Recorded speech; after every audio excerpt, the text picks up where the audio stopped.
Imagine waking up in the middle of the North Sea, the wind slashing across your face, the stench of rotten fish hitting your nose, and your father standing at the bow of the ship shouting that today is the day you become a man.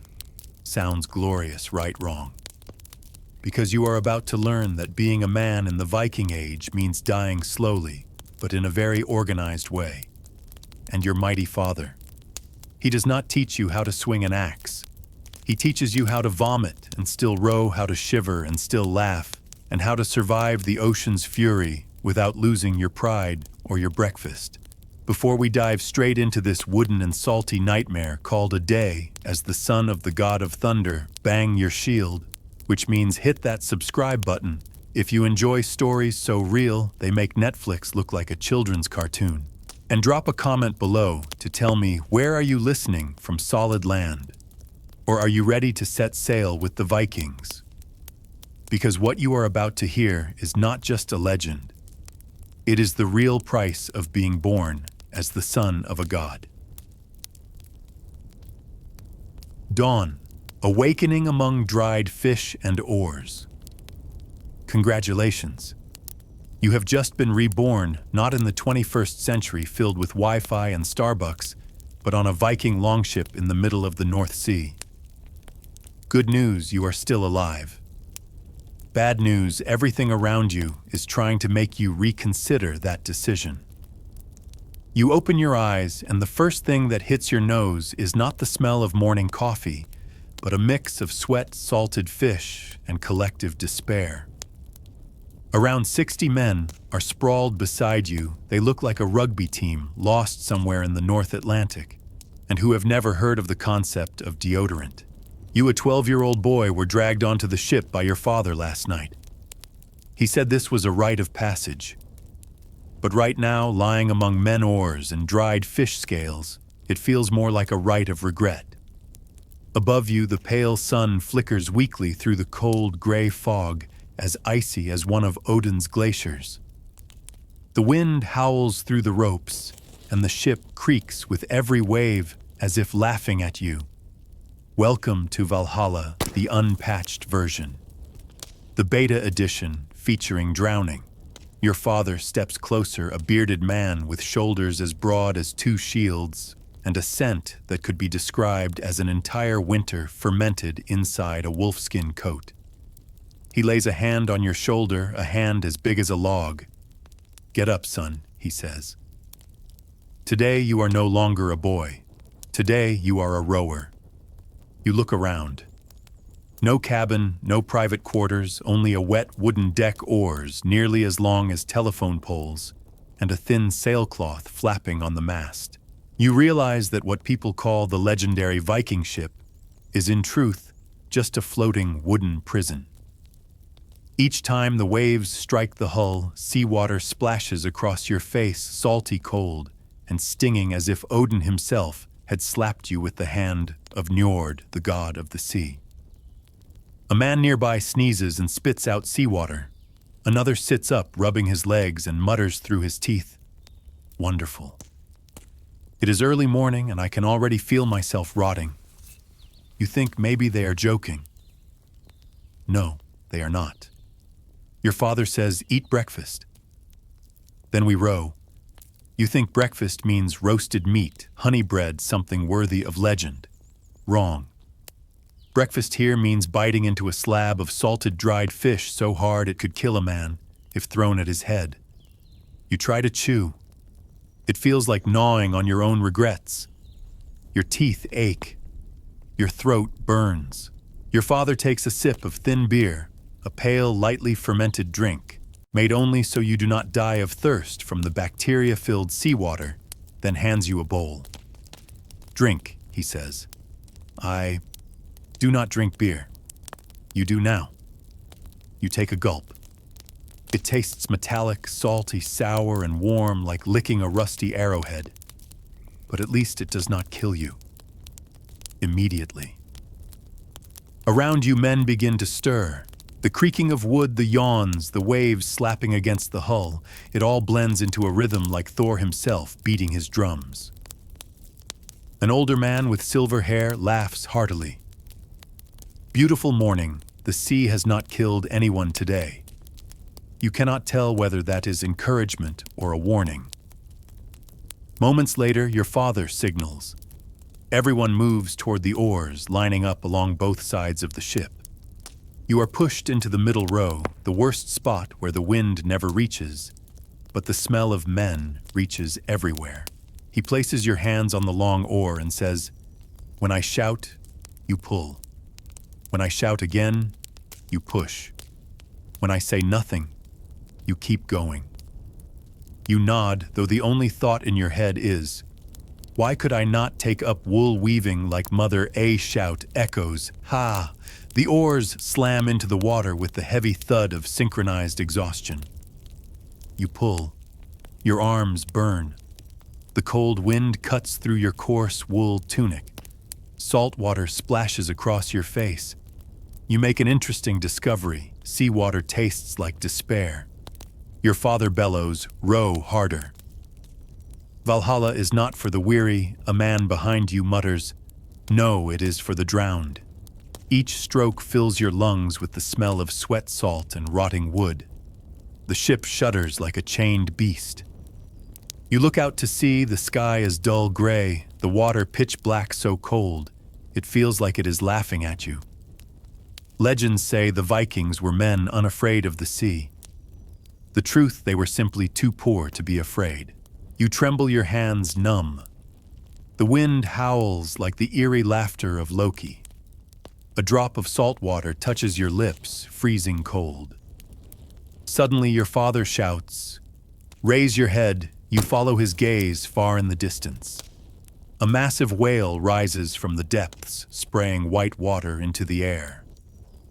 The whole crew cheers. Someone yells, "A good omen, the sea god greets us," another replies. Or he is just deciding who to eat first. You look at your father. He does not smile. He simply says quietly, "Today is the first day you have seen the sea, and it may also be your last."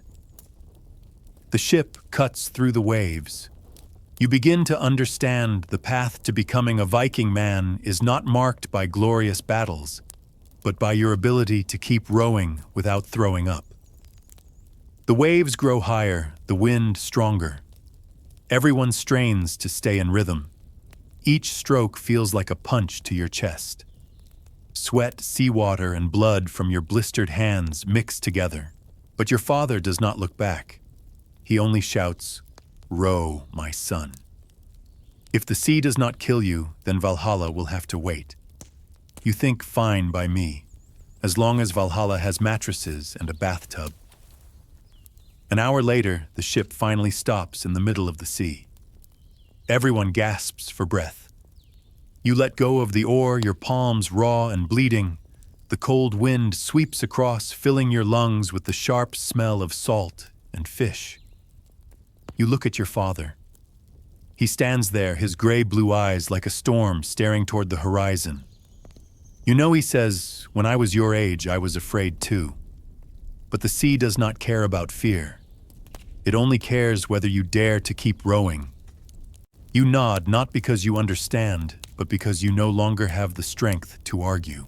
And so your first day begins not with heroic songs, nor glorious sunshine, but with the crack of aching bones, cold sweat, and one lingering thought, is this glory? Or just a stylish way to die slowly? The wind blows again. The ship shudders, and your father laughs. Welcome to the sea son of the god of thunder. You have survived your first morning, and if you think the worst is over, wait until lunchtime. Because here being full is not part of the Viking dictionary. For now, hold tight to your oar. The sea is not finished with you yet. A man's breakfast: salted fish, black bread, and beer. Congratulations. You have survived the first morning without being swallowed by the waves, smacked by the wind, or hit in the face by an oar. But do not celebrate yet. It is time for breakfast, or rather the first test to see whether you belong among Viking men.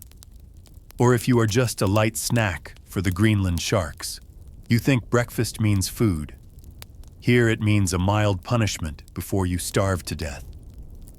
Your father pulls something from a wooden chest, something that looks more like a biological weapon than a meal, a grayish slab of salted fish, so dry that light reflects off it like it would from stone. He places it in your hand, along with a chunk of black bread as hard as granite and as heavy as guilt. "Eat," he says.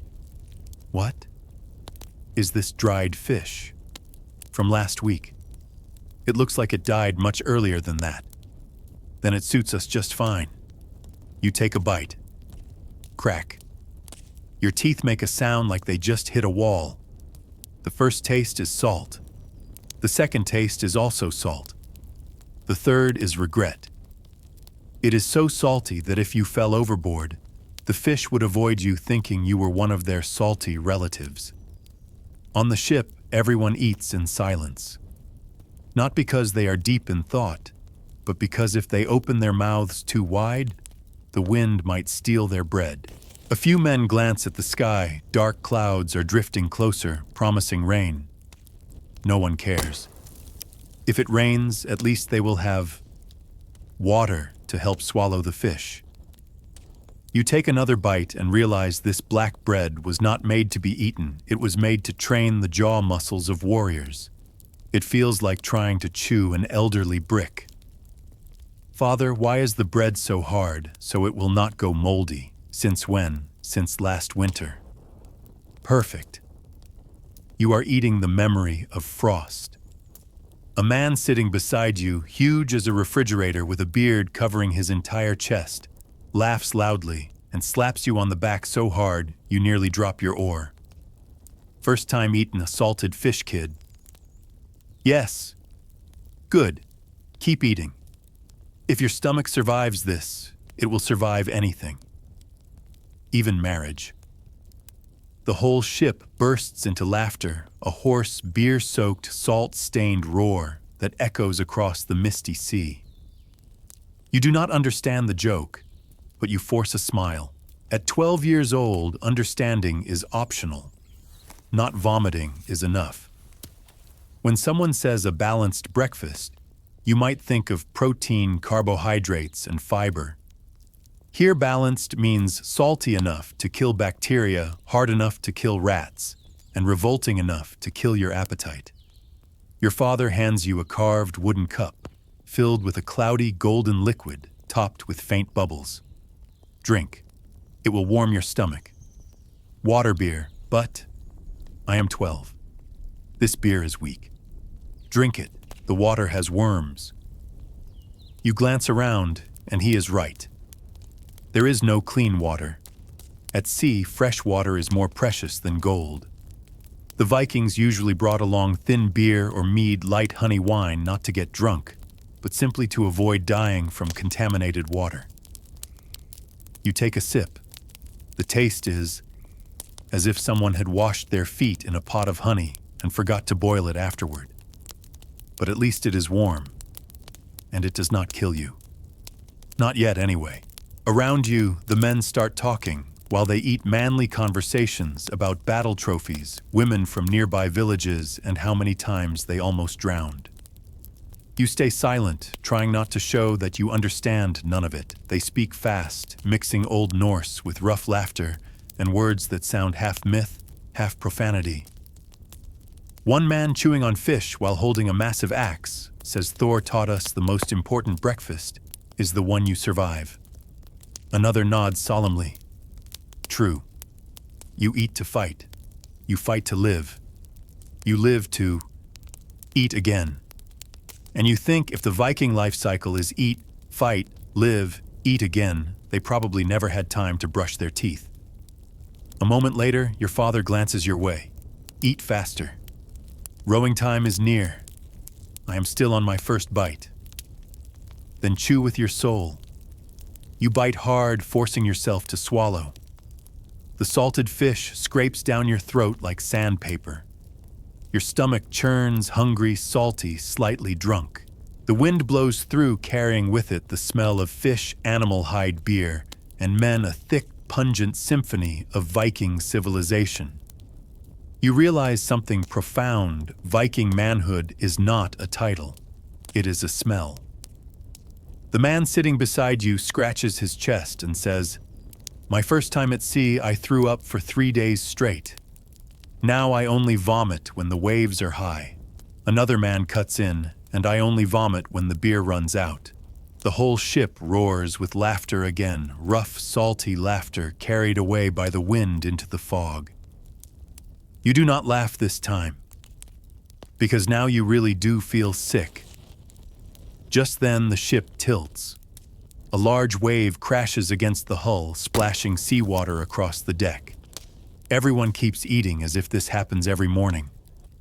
One man even holds out his bowl and shouts, "Hey, free sauce, you try to keep your balance."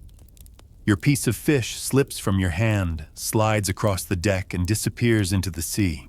You breathe a sigh of relief, but your father has seen it. "No wasting food," he barks. "It fell, then dive and get it, you freeze." He gives a half smile, half joke, half threat. You cannot tell which half is which.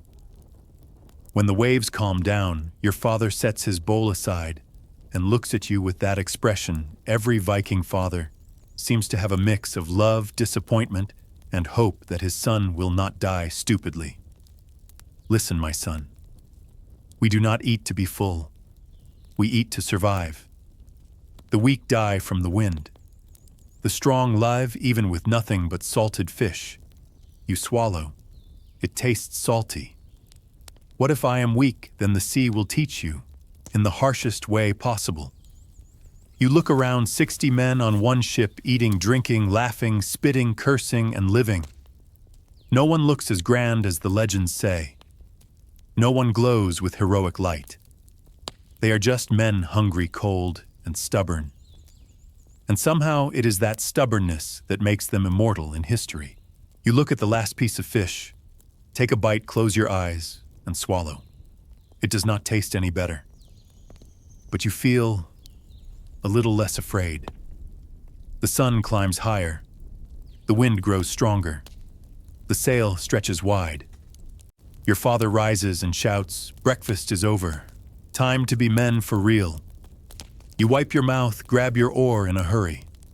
Your body aches, your stomach protests, but his eyes tell you clearly. Viking men do not have time to digest. You pull the oar, hearing the wood scrape through the water, and tell yourself, "If I can survive this breakfast, I can survive anything." The wind howls, the waves crash, and far ahead the dim sky seems to smirk. You think eating was the hard part. Wait until the sea teaches you how to vomit. You have just finished your first breakfast on the North Sea, salted fish, in your stomach, beer in your blood, and fear in your eyes. And now, as your father shouts, "Row, my son," you finally understand this is not a journey. It is an internship for survival. Rowing time, when you meet the true face of the North Sea. If the morning was just a warm-up, a gentle introduction to the smell of men and the taste of dead fish, then now begins your full-time job as a true Viking warrior, which, to be clear, means a disciplined slave. Your father shouts to the rowing line, "Move before the sea god gets impatient," the sea god waiting for you. He is laughing, watching to see exactly how you drown. You stumble toward your position, the middle row, the hottest, dampest, most suffocating spot on the ship, and the one that smells like Odin's public restroom. On either side of you are shirtless men with sunburned backs, shoulders rubbed raw, and muscles that bulge and twitch like trembling stones. You barely reach their elbows, and the oar, it is as tall as you are, and as heavy as the debt of survival. You place your hands on the handle. It is ice cold, slick with seawater and human sweat. Your father stands at the side of the ship and bellows, "Listen up, you worms. The waves are rising. Today we do not row to travel, we row to survive." The wind howls. Seawater splashes across your face. The sky turns dark gray, and the sea boils like Loki's giant cauldron, brewing the souls of fools who dared to sail. Your father roars, "Ha!" The oars crash into the water all at once, the sound thundering like a punch from Thor straight into your chest. You pull. Your arm cracks. Your spine responds with a long internal scream. You once thought rowing was a calm morning exercise by the lake. You were wrong. In the North Sea, every stroke is mechanical punishment. At first, you try to match the rhythm of the others, but within minutes, your arms tremble. Sweat mixes with salt, stinging your skin. The cold wind slices through the rough wool of your tunic. You glance down, the skin on your hands is torn, blistered, bleeding into the wooden handle. A bearded man beside you glances over. Hurts a little. Good. If it does not hurt, you are dead. He grins, then keeps rowing steady as a machine. You turn toward your father, hoping for mercy. Mistake. He roars, "Do not look at me. Look at the water row. If you stop, the ship stops. If the ship stops, we die. If we die, I will kill you first to save time." Wonderful Viking logic. The waves grow stronger. The ship leaps, drops, and rocks as if playing a game called Lullaby by concussion. Each crash sends freezing water slicing across your skin, a slap from the ocean repeated endlessly, mercilessly. The oar slips from your hands. Hold tight, your father roars. You grab it again, the wood slams into your palms, sending a sharp sting through your arms. Your body trembles, unsure whether from cold or fear. Probably both. A stupid memory flashes through your mind that morning back in the village when your mother said, "Listen to your father." Now you finally understand what that means. Accept death, but do it in an organized way. A massive wave crashes over the ship. The crew shouts, "Duck." You react too slowly. The water hits your face head-on, salty, icy, biting like shards of ice. You gasp, accidentally swallowing a mouthful. Instantly, your throat burns, your stomach churns, and your mind blurts out a pathetic prayer, "Odin, I do not want to drink seawater anymore." A man behind you laughs. "Do not worry, kid. The first time is always the worst. After a few more gulps, you will notice your tears taste the same." The whole ship echoes with the rhythm of survival. Ha! Ho! Ha! Ho! Dozens of men shout in unison, voices thundering like the storm itself. You struggle to keep pace. Your muscles cramp. Your heart pounds. Your lungs ache. But somewhere in that chaos, you begin to hear another rhythm, the rhythm of endurance. When everyone rows together, the ship cuts through the waves smoothly like a living beast. When someone falls out of sync, water splashes, the ship jolts, men shout. You realize survival here is not about individual strength. It is about desperate synchronization. Suddenly a shout, "Look, dolphins!" You lift your head. A pale shape glides beneath the water. Light filters through the mist, revealing a magical sight. A small whale swimming alongside the ship. You stare in awe. It is beautiful, free, peaceful. For a few seconds, you forget the cold. Then a voice slices through the air. "You there, what are you staring at? Want to trade places with it?" Your father? His eyes are sharp as blades. "There are no fairy tales out here, my son. Dreamers drown first." The crew erupts in laughter. You lower your head cheeks, burning, bite your lip, and grip the oar tighter. Now you stop thinking about home or your mother or anything at all, except one single rhythm pull. Push, breathe, survive. Your body becomes a machine powered by fear. Time loses meaning. The sun seems frozen in the gray sky. There is only the sound of waves, the creak of wood, and your father's relentless voice. Every time you think you cannot go on, he shouts again. Row. The sea waits for no one. You wonder, does the sea ever get tired? Then you understand the sea never needs to tire. It only needs to wait. After many hours, the wind begins to ease. The whole crew gasps for air. Your arms feel hollow, your heart pounds wildly, and every breath steams in the cold air. You drop your oar. Your back arches, your shoulders burn. Your father glances over and gives a faint smile. Well done. You are not dead. You breathe heavily.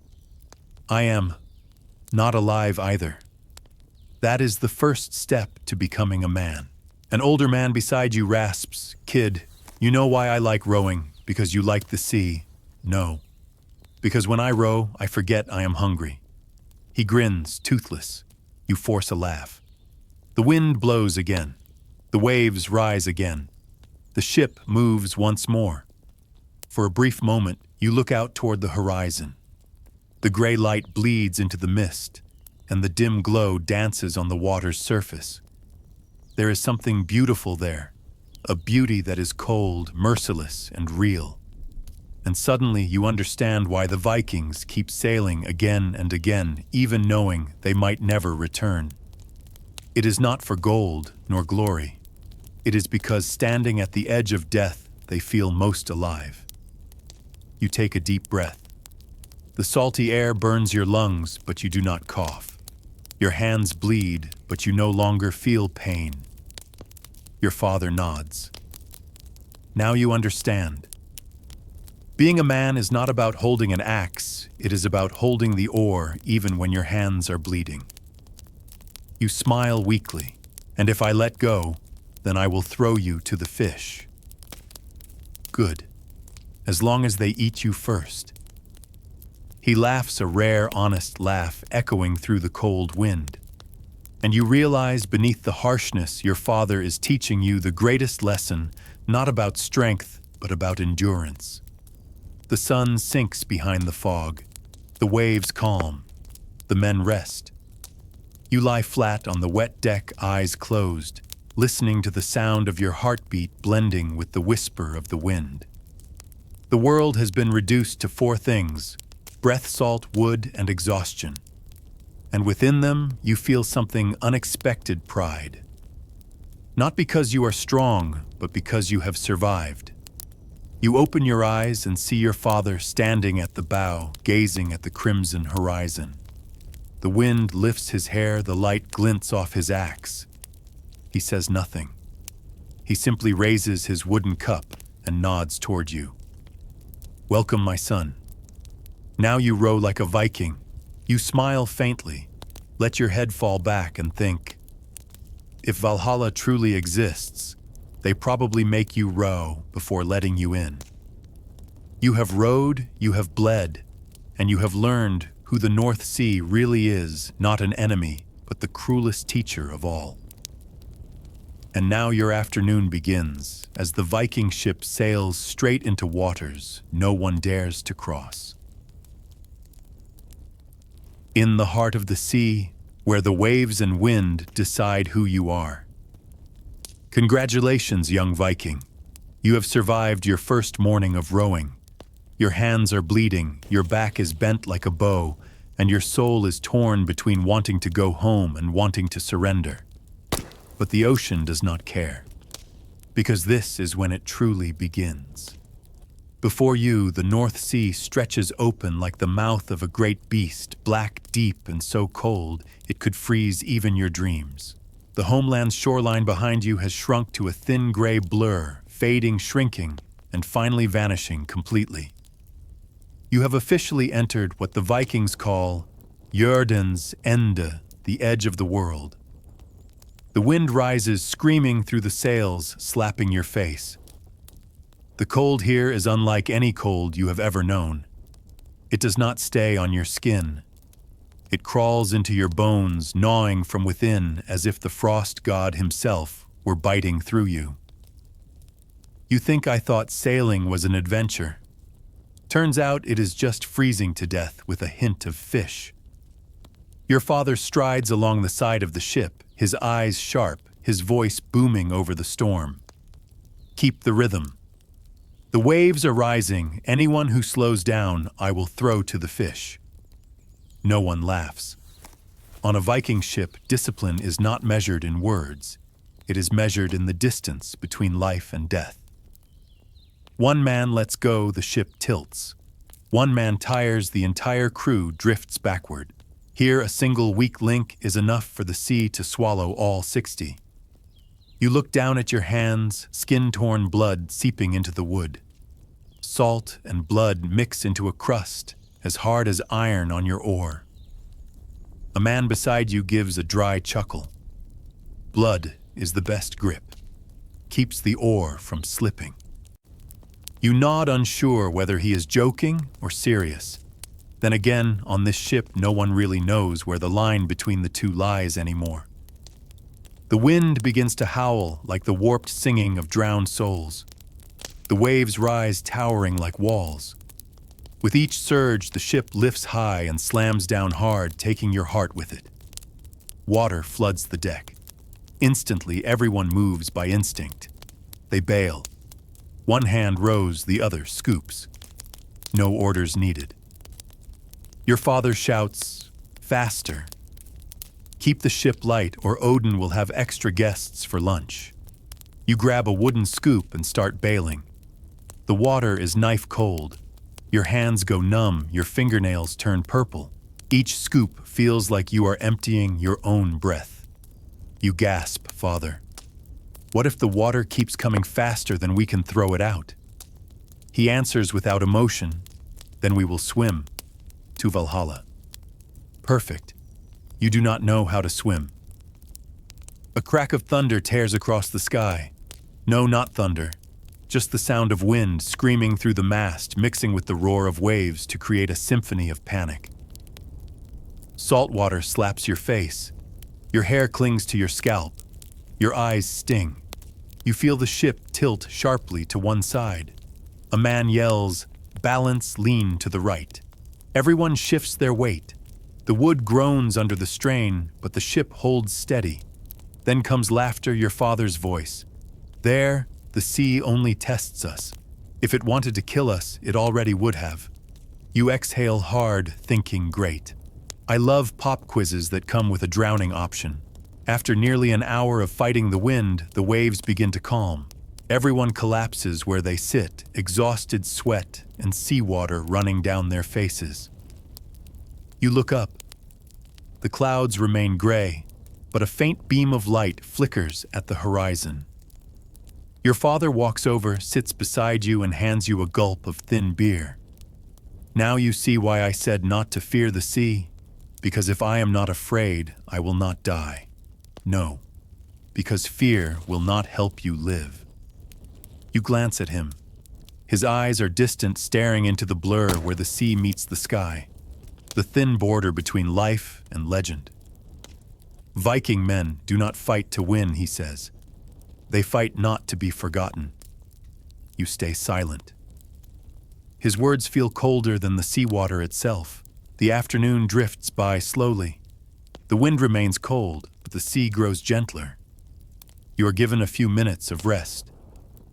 The ship falls quiet, only the creaking of wood and the soft hiss of the prow slicing through the waves. You look down at the water. It is black like hell's mirror. Your reflection wavers and twists with each ripple. And then you realize if you fall in, no one will pull you back. Not because they are cruel, but because they are busy surviving. A thought slips into your mind, "If I die, will Father remember my name?" Then you smirk. Out here, no one remembers anyone for long.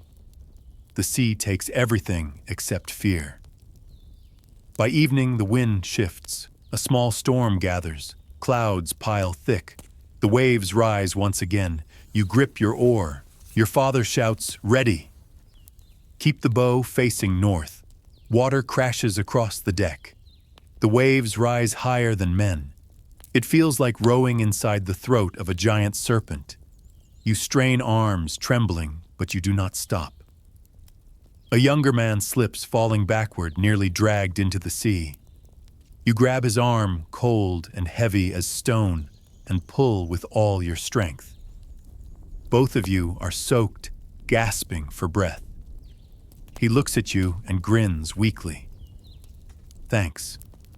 I owe you a drink. I will take seawater instead. No, that stuff is expensive. It costs your life. The waves crash again and again, relentless. Yet in the middle of the chaos, you feel awake. Every sense sharpens.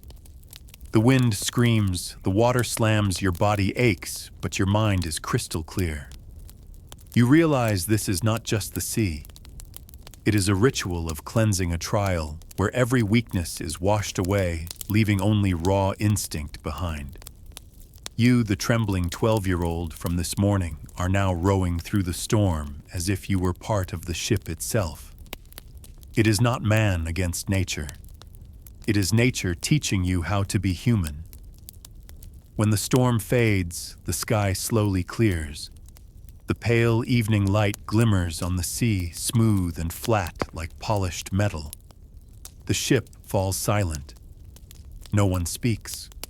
No one cheers. Because everyone knows this is only a pause. The sea never loses. It only rests.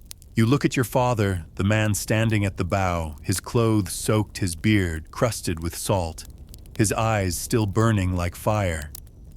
He turns, gives you a faint smile, not the smile of victory, but of a man who has chosen to keep living. See, my son, the sea is not our enemy. It is our teacher. Every wave is a lesson. Those who learn too slowly drown. You nod. Not because you fully understand, but because you no longer have the strength not to. Twilight. The sky bleeds red. The sea lies still like a trap waiting to close. You sit quietly, hands resting on the oar, watching the water turn to molten gold, and you think, if anyone ever asks me what a Viking is, I will say, a Viking is someone who understands that the waves do not wish to kill us. They only want to see if we deserve to live. A cold wind drifts by. Your father raises his wooden cup, his voice low and steady. Drink, son of the sea. Today you rode beside the wind god, and he did not swallow you. That means you have begun to belong here. You drink. The beer tastes saltier now, but somehow smoother. Perhaps because you too have become salty. Above the darkening sky, the first stars appear, the guiding lights the Vikings used to find their way home. Your father points upward. See that constellation that is Thor's hammer. It points north. Remember, when you are lost, do not look for home. Look for the stars. The sea is a Viking's home. You follow his gaze. The light flickers faintly in the night, a fragile promise in the vastness. You whisper softly, if I survive, I will tell this story. And that is how you became part of the North Sea. Not by victory, but by not dying. Not through glory, but through rowing on even when your hands were torn. Tomorrow the coast of Europe will rise on the horizon where the ship will dock where true battle begins. But tonight, in the dark sea, you have found the most terrifying and beautiful thing of all. The silence after survival. Landing when you think you've reached the end. But it's only the beginning. After many days of rowing, your hands are calloused, your back is hunched, and your brain has started to suspect that you were born to suffer, not to grow up. But then far ahead on the edge of the horizon, a dark green streak flashes into view land. You rub your eyes. No mistake.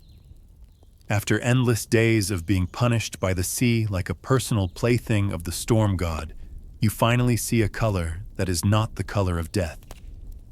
The ship erupts in noise. Cheers break out. Someone yells, "Land, land," ahead. An old man with a white beard gasps and laughs. Odin still loves us, no old man. Odin loves no one. He is just watching to see who trips first when the ship hits shore. You glance at your father. He is not smiling. He stares at the distant coastline, eyes cold as steel. Do not celebrate yet, my son. The sea never managed to kill us, but the land always knows how. Wonderful. So returning to land is not the ending, it is just the next difficulty level. The ship cuts through the waves, closing in. With every meter, the scent of salt begins to fade, replaced by the faint smell of smoke. Far ahead, rooftops appear, thatched huts of a small, peaceful village, charming even. If you ignore the fact that you are part of a Viking crew whose specialty is destroying peaceful villages. Your father shouts, "Prepare to land, grip your weapons, and remember, no one leaves to tell the story. Before we do, you swallow hard." What does that mean? It means if they scream, you swing faster. Perfect. From rowing to raiding without a single training session in between. The longship scrapes onto the sandwood, shrieking sand, spraying birds, scattering into the smoky sky. You jump down. The ground trembles beneath your feet. After days at sea, standing on solid earth feels like being drunk without the drinking. The wind rushes through the fields. Everything is eerily still. You think maybe we just came to trade, and then someone draws an axe. No, this is not trade. This is a Viking vacation, arrive, smash, and leave. Your father places an axe in your hands. Cold, heavy, real. Now you are a man. You stare at the blade, reflecting your face, pale, trembling, and on the verge of tears. I have never, no one ever has, until they do. He pushes you forward. Your heart pounds so hard you can hear it in your skull. The air is thick, smoke, dirt, and iron, a cocktail of fear and adrenaline. The village is only a few hundred meters away. Some of the villagers have already seen you. A shout pierces the air, Vikings. The Vikings are coming. The church bell rings, and then hell begins. The Viking men roar, charging up the beach. The pounding of feet, the crack of axes striking wood, the clash of metal, the screams of panic chaos in its purest form. You stand frozen in the middle of it all. The scene before you looks almost like a festival, if that festival were sponsored by pure terror. One Viking throws a barrel of ale over his shoulder, laughing like a madman. Free barley boys. Another kicks open a door and drags out the church bell. Souvenir, and you are just trying not to throw up. Your father charges ahead, shouting, "Follow me, watch my back." You grip your axe, but your hands tremble. The sounds of steel, screams, and fire merge into one deafening storm. A local man rushes toward you, swinging a wooden club. Your first instinct, run. Your second, your father shouting your name. You swing the axe blindly. Metal collides. Your hands go numb. The man falls. You freeze. That is the moment you realize between legend and guilt lies only the distance of a single swing. Everything happens so fast it feels like time itself has torn apart. The roar of the wind, the crackle of fire, the shouting, all blending into the most savage music you have ever heard. And then silence. Only smoke. Only the smell of blood and spilled beer. You look around. The village is nothing but ashes and loot. Your father stands amid the wreckage, the firelight reflected in his eyes, cold, steady, without regret. "Well done," he says. "We go home now." You stare at him. "That's it, yes. We do not stay long. Tight schedule." The warriors begin loading the ship, barrels of ale, sacks of grain, a squawking chicken, and a church bell the size of your head. You help them, your body still trembling. Inside your skull, one question echoes again and again: what have I just done? Your father places a heavy hand on your shoulder. Do not think too much. This is how the world works. The weak lose, the strong live. You look at him, but I do not want to be strong like this. He smiles sadly. No one does. But the sea and the land never ask what we want. The ship pulls away from shore. The sail catches the wind once more, carrying the Vikings back out to sea.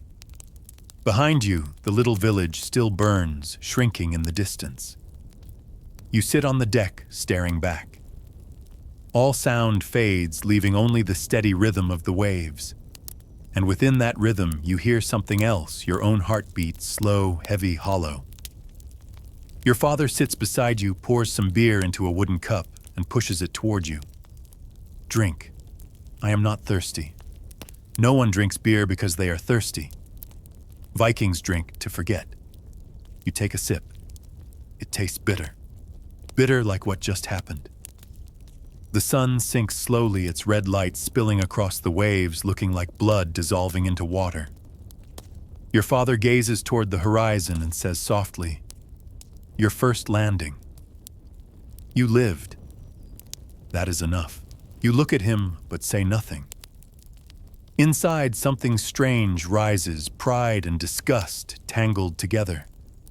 The wind picks up, filling the sail. The ship tilts gently. You look up at the sky, at birds flying the opposite direction, and think they say becoming a man means learning how to survive. But no one ever said that sometimes surviving is also a sin. Night falls. A fire burns on the ship. The Vikings drink, sing, laugh, and tell stories of glory. One man slaps your shoulder and grins, "First raid, huh? How does it feel?" You answer quietly, like chewing ice and hot coals at the same time. He chuckles. "Good. That means you are not dead inside yet." Your father raises his cup high and shouts, "To the sea, to blood, to survival." The men roar together. Skål, you drink. The beer spills from your lips onto the wooden floor, mixing with seawater and salt. You look down and see your reflection distorted, trembling no longer the boy from this morning. And that is how you learn that reaching the end is never really the end. In the North Sea, every shore is just another loop in the circle of survival.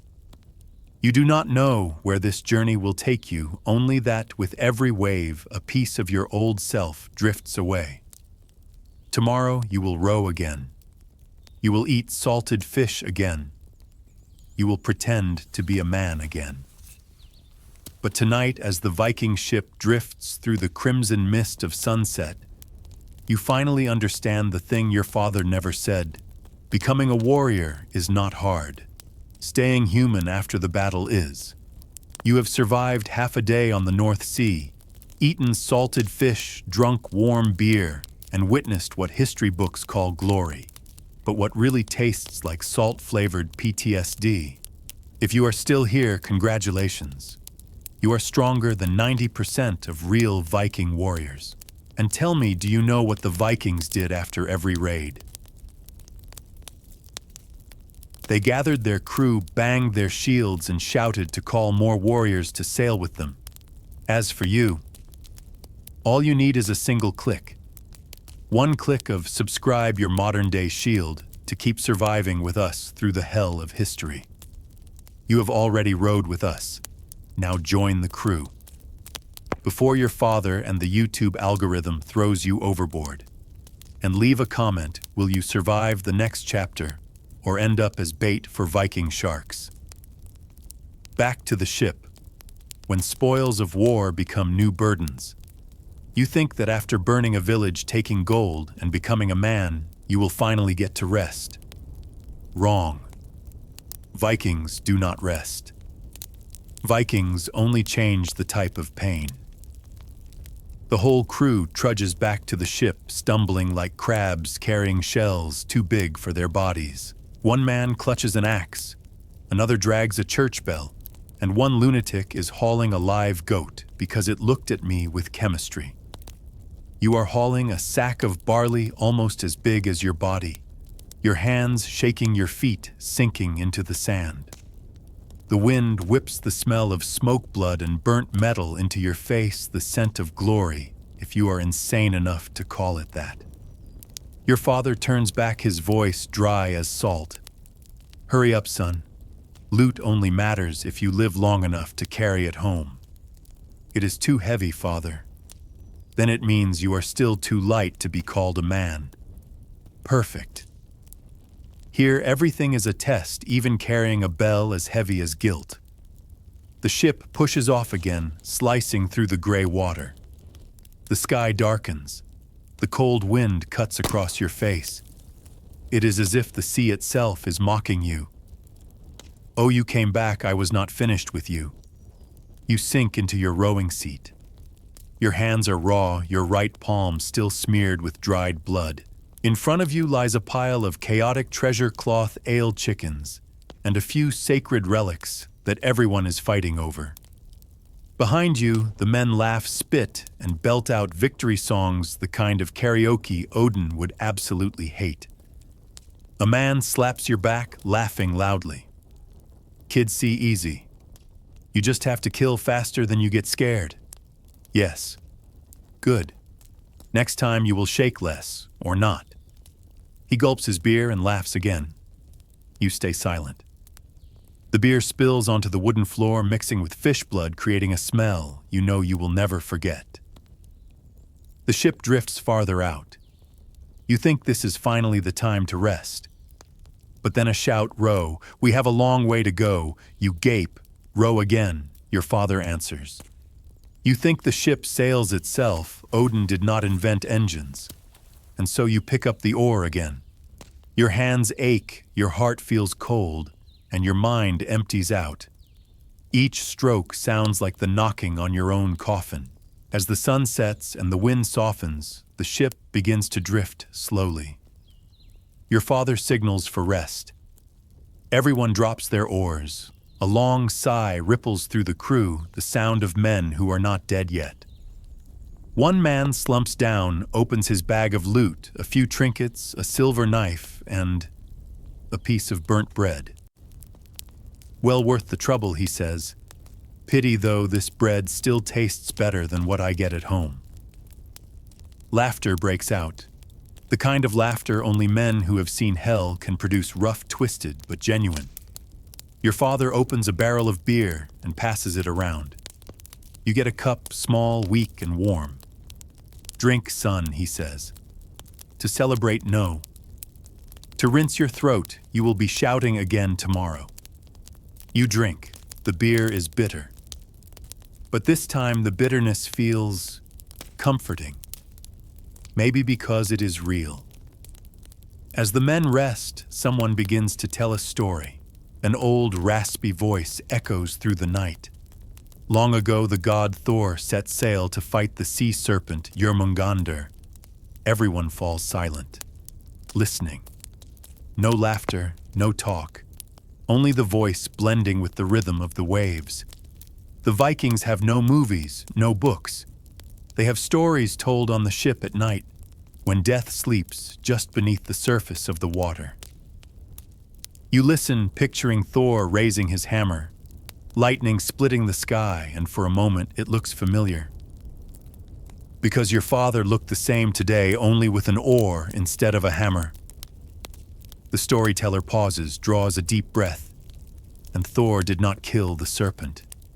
He only pulled it up, looked it in the eye, and let it go. A young man asks, why did he let it go? Because some things do not need to be killed.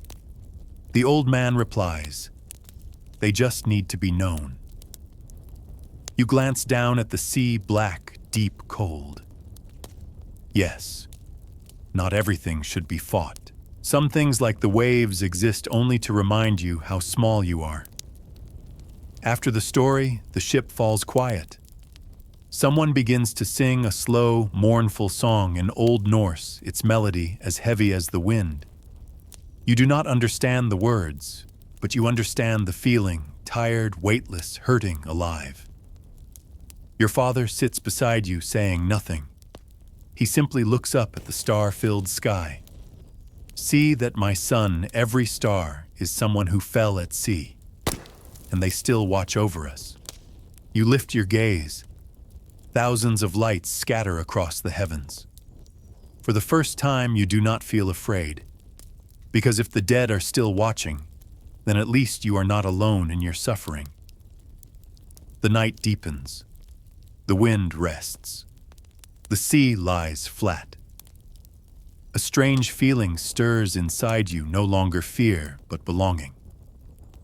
You are no longer just the 12-year-old boy. You are part of this ship now, wood, salt, blood, and breath. You have learned to listen to the sea, to understand the wind, and to stay silent when silence is wiser. Just like your father. Just like the other men. One man bursts into laughter and tosses you a piece of dried fish. Eat up, little sailor, you will need the strength to curse the sea tomorrow. You catch it and chew. Still salty. But this time the salt does not make you grimace. It feels familiar. It tastes like survival. Your father looks over, his eyes softer now. You are beginning to understand. Understand what? That the real treasure is not in that sack. He points to your chest. It is here. Every heartbeat is a gift the sea has not taken yet. You stay quiet. And you understand your father was never teaching you how to kill. He was teaching you how to live with the guilt without letting it consume you. The crew slowly drifts to sleep. You lean back against the barley sack, eyes fixed on the stars. The sea hums a lullaby with its waves. The wind sings like the breath of the gods. You think, maybe I am not afraid of the sea anymore. But I know if it ever calls my name, I will answer. And that is the night you truly become part of the Viking ship. Not because of strength, but because you have learned. Out here, treasure is not gold. It is the fact that you are still breathing to tell the story tomorrow. And the night at sea, when you face yourself, twilight bleeds into the North Sea as if someone had slit the throat of the sun. Red spills across the water, not light, but a wound. The wind still howls. The waves still heave. And you lie on the deck, hands trembling from the cold, eyes open because you are afraid to sleep. Because here, sleep means falling. Falling off the ship. Falling into the sea. Falling out of the world. The crew is silent now. The singing, the laughter, the clang of axes all gone. Only the wind remains whistling through the sails, and the creaking wood murmuring wreck. Wreck. As if the ship itself is complaining about carrying too many weary souls. You curl beneath a damp blanket, the smell of salt clinging to your clothes. It feels like sleeping inside a giant jar of salted fish, only this time you are the fish. Across the deck, a few men are still awake. They huddle around a small fire singing songs of Valhalla, the Hall of Warriors, where souls eat, drink, and fight forever. Their voices are low, hoarse, echoing in the dark. In Valhalla, ale never runs dry, bones never ache, and the cowards are never invited. Sounds tempting until you remember that the entry fee is death. Your father sits at the bow, silent, staring into the black horizon.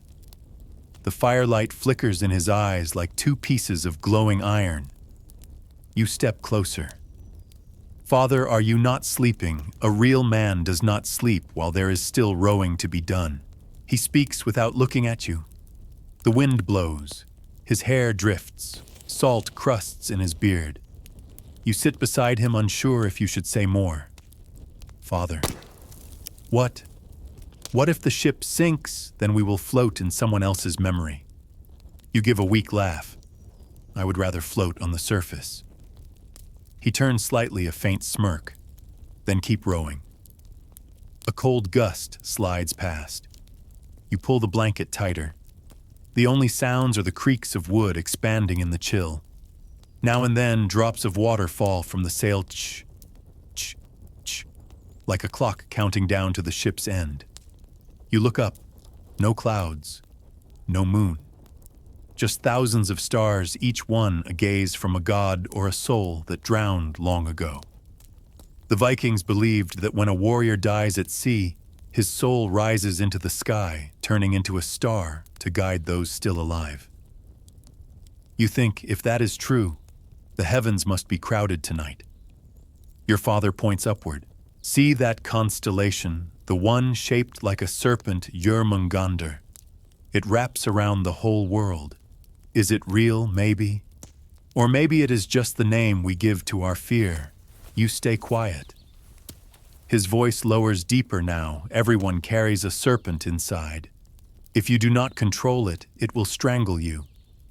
But if you kill it, you lose the part of yourself that makes others fear you. You look at your father, the man who once threw you into the sea, forced you to eat salted fish, made you row until your hands bled, and for the first time you understand he was never trying to hurt you. He was training you so the world would not do it first. The wind shifts again. The waves ease, swaying gently. A man at the stern coughs, then chuckles. Well, it's quiet. Too quiet. That's terrifying. He is right. A calm sea is the scariest kind. Because when the sea is not screaming, it means it is listening. You can hear every breath you take. Every heartbeat echoes like a drum in your chest, reminding you even in a place made of nothing, you are still alive. Your father reaches into his coat and pulls out a small charm, a piece of metal engraved with Thor's hammer. Our ancestors carried this on every voyage, not to escape death, but to remember if you must die, make sure it's in the right direction. You take it. The cold metal sends a shiver through your body, and if I don't believe in the gods, then believe in your oar. It's more reliable. You laugh. Your father laughs too. The two of you sit together in the darkness, laughing at nothing, which somehow makes it the truest laughter of all. You lie down. The ship tilts gently, rocking with the rhythm of the waves. The sound of wood and wind melds into a crooked lullaby, a song only for those who were never meant to be sung to sleep. Your eyes grow heavy. In a drifting dream, you see yourself falling into the water. Cold, dark, endless. You sink, reaching upward, no one sees you. Then suddenly light flashes from below, thousands of faces, Viking warriors smiling. They are not frightening. They look like you. You try to scream, but bubbles pour from your mouth. Then a hand grabs yours, pulls you upward. It's your father. The light vanishes. You open your eyes. The deck is still dark, but on the horizon there is a faint line of light, small, distant. Your father sees it before you do. He whispers, "Dawn is coming." You nod, your voice dry and trembling. Father, we do not sail just to find gold, do we know? Then why to see if you can survive long enough to witness that light? You fall silent, and you understand. The night on the North Sea does not teach you glory, it teaches you truth. That no one is immortal. That every light is paid for with darkness. That to be called a man, you must first stare straight into your fear and laugh. The sky blushes pink with dawn. The wind grows warmer. Someone shouts, "Morning, we're still alive?" The crew stirs. Men slap each other's shoulders, laughing hoarsely, like those who have just come back from death. Because they have. And you just stare at the rising sun and whisper, "If this is hell, at least I've checked in." And that is the night you truly understand the North Sea, not as an enemy, but as a mirror reflecting yourself. And when the first light spills across the ship's deck, you realize survival is not a reward. It is the next challenge. Dawn. When the boy leaves the sea, but the sea never leaves him, the sun rises slowly, painfully slowly, as if it too is exhausted after a night of watching Vikings try not to die. The first light is not warm, not golden, just pale and cold, like the last breath of the sea god. You open your eyes. The wood beneath your back is damp, your hair sticky with salt, and your throat so dry that swallowing sounds like sand sliding through stone. But you are alive. And in the Viking world, that alone is a miracle. The crew begins to stir, massive bodies stretching, groaning, yawning like bears waking from winter sleep. One man spits loudly into the sea, squints at the sun, and mutters, "Seriously, we're still in one piece." Another laughs hoarsely. "If we were dead, Valhalla would be so crowded. Odin would have to hand out waiting numbers." The men burst out laughing. The laughter rolls across the morning sea, not because of joy, but because it is proof that they still exist. As long as they can laugh, the sea has not swallowed them yet. You sit up and look around. The ship now looks like a wounded warrior, its hull scratched, its sail torn, its mast leaning slightly to one side. The mingled scent of fish blood, sweat, and smoke forms that familiar perfume of survival that only Vikings could understand. Your father stands at the bow, staring into the distance. You walk toward him. "Father, is that land ahead?" "Yes." The place the weak call home and the strong call a stop along the way. He turns to you, eyes weary but bright. You have rowed. You have eaten. You have endured the cold. You did not die. That means you are halfway to becoming a man, and the other half to keep living. The ship glides toward shore, not your village, but a barren stretch of ground scattered with rocks and short grass.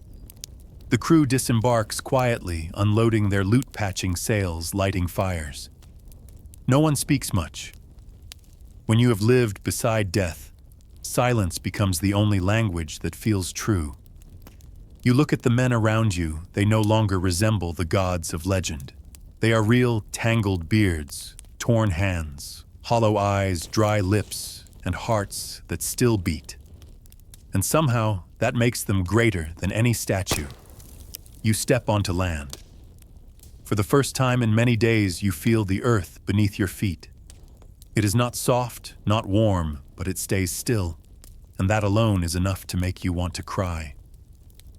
"How does it feel?" your father asks. "Like the earth is hugging me." He nods. "Yes, it hugs you to make sure you don't drift away." He laughs for the first time that day. Not the laughter of victory, but the quiet smile of a man who just won a wager with his own life. A group of men builds a fire. The smell of burning wood spreads, drowning out the scent of fish. Someone toasts black bread, still hard, still dry, but this time you bite into it without wincing. Maybe after you've tasted enough bitterness, everything else starts to taste good. You look out to the sea. The sky is clearer. The wind gentler, the waves shimmering softly, smiling in that way. Only something dangerous can smile, as if it had almost killed you, but decided to let you live one more day. Your father walks over and hands you an oar, the same one crusted with salt and streaked with your blood. It feels heavier now, but strangely familiar. "Keep it," he says. "It's yours." "What for?" "To remind you every journey begins with rowing, and every man must row himself to his own shore." You hold it. The chill of the wood seeps into your chest. The first thing you truly own in this world isn't gold or a weapon, it's a piece of wood and a lesson. The Vikings sit around the fire, eating, laughing, telling stories. One man speaks of his wife back in Norway. Another mentions the child he's never met.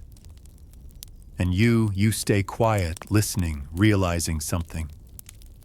Behind every laugh hides a homesickness sharper than any blade. No one here sails just for treasure. They sail because it's the only way to feel real. Because on land, people live, but only at sea do they truly know they're alive. You glance at your father. He sits silently, eyes fixed on the horizon. The morning light carves his face, worn, fierce, but filled with something strange, the pride of a man who refuses to bow to the world. "Father," you ask softly, "when will I be a true Viking? when you no longer need anyone to call you one. He places a hand on your shoulder. The son of the god of thunder isn't the one who carries the hammer. He's the one who isn't afraid when the sky starts to thunder. The wind blows. The sea murmurs. A seabird passes overhead, its lonely cry echoing through the morning, reminding you that the world keeps moving, even though you are no longer the same. You sit there watching the light spread slowly across the water. In your mind echo all that has passed, the smell of fish, the taste of beer, the clash of axes, the howl of wind, your father's voice, and the pounding of your heart when you almost fell from the ship.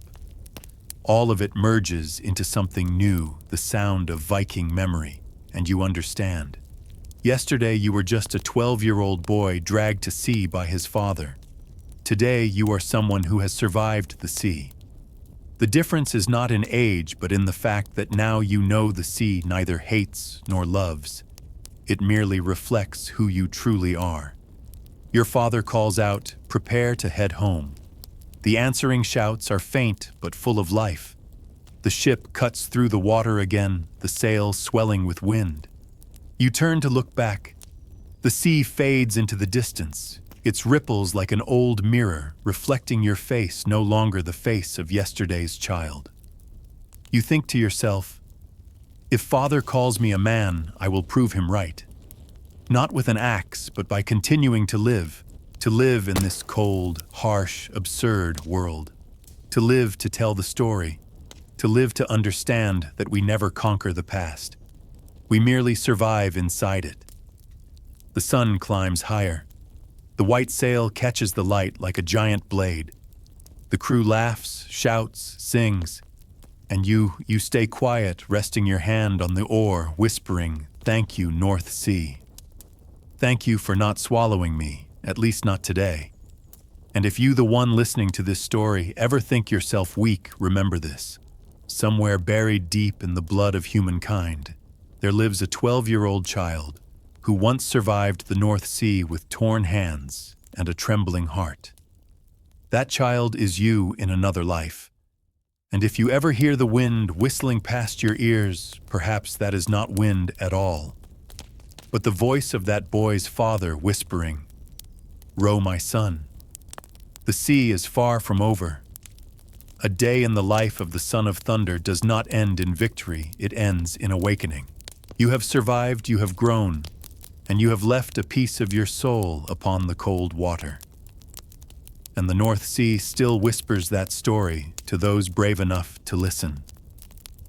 So congratulations, warrior. You have survived one full day as the Son of Thunder. You have eaten salted fish, rode through storms, stared death in the face, and stayed until the very end. That means one thing: you are not just an audience member. You are part of the crew. If you have made it all the way to this shore, then strike your shield, meaning hit that subscribe, because the Viking journey is not over yet. There are seas left, uncharted nights, still untold stories, still waiting, and you, yes, you will be the first to hear them. And if your heart is still beating after this voyage, leave a comment. Tell us, are you ready to keep rowing, sailor?